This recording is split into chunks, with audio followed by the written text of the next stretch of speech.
জি আপু, আপনার এই আইডিয়াটা কিভাবে আসলো? আপনি একটা মেয়ে মানুষ হয়ে যে বিজনেসটা শুরু করলেন, এই আইডিয়া আমাদের একটু বলবেন?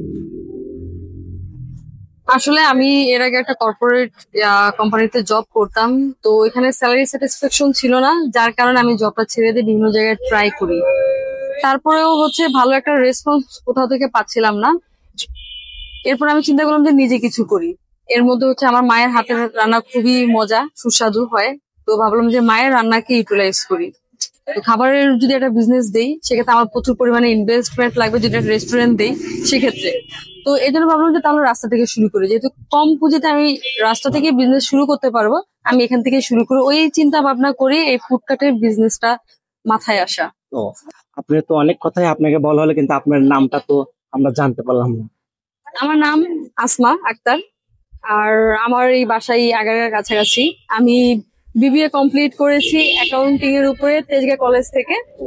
আর আমার বেড়ে ওঠা সবকিছুই এখানে। জি, ও আচ্ছা। আপু, আপনার লোকেশনটা যদি আমাদেরকে বলে দেন। আমার লোকেশন আমার ফুডকার্টের লোকেশন আগারগাঁও নতুন রাস্তা, পরিসংখ্যান ভবনের পাশেই সোনালী ব্যাংকের একটা এটিএম বুথ আছে। বুথের একেবারে সামনে আমার এই ফুডকার্ট নিয়ে আমার কাঙ্ক্ষিত কাস্টমারদের জন্য অপেক্ষা করছি। মা দাদিদের হাতের রান্না ফ্লেভার যারা। ও আচ্ছা আপু, আপনার ভিডিও তো অলরেডি মানে ভাইরালের কাছাকাছি ভাইরাল হয়ে গেছে। সবাই আপনাকে নিয়ে কথাবার্তা বলছে। যদি আমার পেজ থেকে কোনো যদি কাস্টমার আপনাকে এসে পরিচয় দেয়, তাতে আমার আমার দর্শক অথবা আমার ফ্যান ফলোয়ারদের কত পার্সেন্ট ডিসকাউন্ট দিবেন?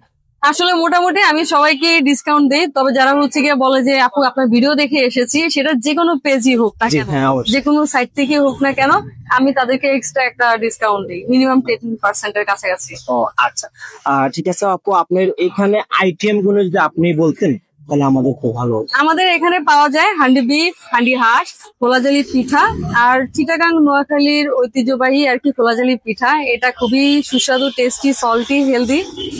আর চিটাগাং নোয়াখালী বা ফেনীর মানুষ কখনো কল্পনা করেনি তাদের এই খোলাজালি পিঠা এভাবে রাস্তায় বিক্রি হতে পারে। আমাদের এখানেই এই জিনিসটা পাওয়া যায়। আর আমি সবসময় চেয়েছিলাম যে একটা ইউনিক আইটেম নিয়ে শুরু করতে। হান্ডি বিফ, হান্ডি হাঁস অবশ্যই ইউনিক, সে কারণ এখানে আমার মায়ের হাতের যে রান্নার যে ফ্লেভারটা এখানে পাওয়া যাবে, একটা ঘরোয়া ফ্লেভার পাওয়া যাবে। আর যেটা খোলাজালি পিঠা, এটা ঢাকাতে কেউই এখনো পর্যন্ত তোলেনি, আমরাই গিয়ে প্রথম।